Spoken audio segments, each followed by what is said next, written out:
अध्याय 28। श्री शिव पुराण।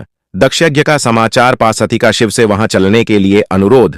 दक्ष के शिवद्रोह को जानकर भगवान शिव की आज्ञा से देवी सती का पिता के यज्ञ मंडप की ओर शिवगणों के साथ प्रस्थान। ब्रह्मा जी कहते हैं, नारद, जब देवर्षिगण बड़े उत्साह और हर्ष के साथ दक्ष के यज्ञ में जा रहे थे, उसी समय दक्ष कन्या देवी सती गंधमादन पर्वत पर चंदोवे से युक्त धारागृह में सखियों से घिरी हुई भांति भांति की उत्तम क्रीड़ाएं कर रही थीं। प्रसन्नतापूर्वक क्रीड़ा में लगी हुई देवी सती ने उस समय रोहिणी के साथ दक्ष यज्ञ में जाते हुए चंद्रमा को देखा। देखकर वे अपनी हितकारिणी प्राण प्यारी श्रेष्ठ सखी विजया से बोलीं, मेरी सखियों में श्रेष्ठ प्राण प्रिय विजय, जल्दी जाकर पूछ तो आ, ये चंद्रदेव रोहिणी के साथ कहां जा रहे हैं। सती के इस प्रकार आज्ञा देने पर विजया तुरंत उनके पास गई और उसने यथोचित शिष्टाचार के साथ पूछा, चंद्रदेव, आप कहां जा रहे हैं। विजया का यह प्रश्न सुनकर चंद्रदेव ने अपनी यात्रा को उद्देश्य आदरपूर्वक बताया। दक्ष के यहां होने वाले यज्ञोत्सव आदि का सारा वृत्तांत कहा।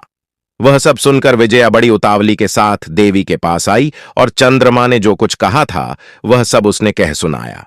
उसे सुनकर कालिका सती देवी को बड़ा विस्मय हुआ।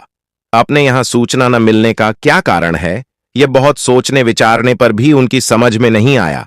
तब उन्होंने पार्षदों से घिरे अपने स्वामी भगवान शिव के पास आकर भगवान शंकर से पूछा। सती बोली, प्रभो, मैंने सुना है कि मेरे पिताजी के यहां कोई बहुत बड़ा यज्ञ हो रहा है, उसमें बहुत बड़ा उत्सव होगा, उसमें सब देवर्षि एकत्र हो रहे हैं। देव देवेश्वर, पिताजी के उस महान यज्ञ में चलने की रुचि आपको क्यों नहीं हो रही है। इस विषय में जो बात हो वह सब बताइए। महादेव, सुहृदों का यह धर्म है कि वे सुहृदों के साथ मिले जुले। यह मिलन उनके महान प्रेम को बढ़ाने वाला होता है। अतः प्रभो, मेरे स्वामी, आप मेरी प्रार्थना मानकर सर्वथा प्रयल करके मेरे साथ पिताजी की यज्ञशाला में आज ही चलिए। सती की यह बात सुनकर भगवान महेश्वर देव, जिनका हृदय दक्ष के वाग्वाणों से घायल हो चुका था, मधुर वाणी में बोले, देवी, तुम्हारे पिता दक्ष मेरे विशेष द्रोही हो गए हैं। जो प्रमुख देवता और आरषि अभिमानी मूढ़ और ज्ञान शून्य हैं, वे ही सब तुम्हारे पिता के यज्ञ में गए हैं। जो लोग बिना बुलाए दूसरे के घर जाते हैं, वे वहां अनादर पाते हैं, जो मृत्यु से भी बढ़कर कष्टदायक है। अतः प्रिय, तुमको और मुझको तो विशेष रूप से दक्ष के यज्ञ में नहीं जाना चाहिए, क्योंकि वहां हमें बुलाया नहीं गया है। यह मैंने सच्ची बात कही है। महात्मा महेश्वर के ऐसा कहने पर सती रोषपूर्वक बोली, शंभो, आप सबके ईश्वर हैं। जिनके जाने से यज्ञ सफल होता है, उन्हीं आपको मेरे दुष्ट पिता ने इस समय आमंत्रित नहीं किया है। प्रभु, उस दुरात्मा का अभिप्राय क्या है, वह सब मैं जानना चाहती हैं। साथ ही वहां आए हुए संपूर्ण दुरात्मा देवर्षियों के मनोभाव का भी मैं पता लगाना चाहती हूं। अतः प्रभु, मैं आज ही पिता के यज्ञ में जाती हूं। नाथ महेश्वर, आप मुझे वहां जाने की आज्ञा दे दें। देवी सती के ऐसा कहने पर सर्वज्ञ, सर्वद्रष्टा, सृष्टिकर्ता एवं कल्याण स्वरूप साक्षात भगवान रुद्र उनसे इस प्रकार बोले। शिव ने कहा, उत्तम व्रत का पालन करने वाली देवी, यदि इस प्रकार तुम्हारी रुचि वहां अवश्य जाने के लिए हो गई है, तो मेरी आज्ञा से तुम शीघ्र अपने पिता के यज्ञ में जाओ। यह नंदी वृषभ सुसज्जित है।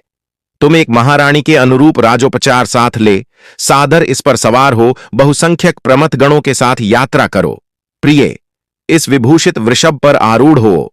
रुद्र के इस प्रकार आदेश देने पर आभूषणों से अलंकृत सती देवी सब साधनों से युक्त हो पिता के घर की ओर चली।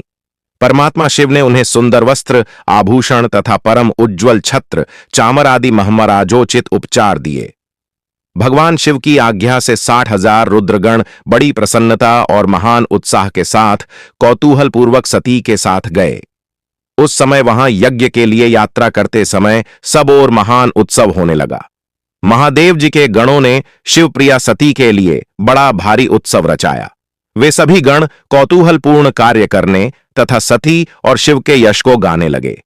शिव के प्रिय और महान वीर प्रमथगण प्रसन्नतापूर्वक उछलते कूदते चल रहे थे।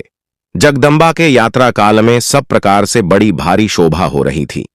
उस समय जो सुखद जय जयकार आदि का शब्द प्रकट हुआ, उससे तीनों लोक गूंज उठे।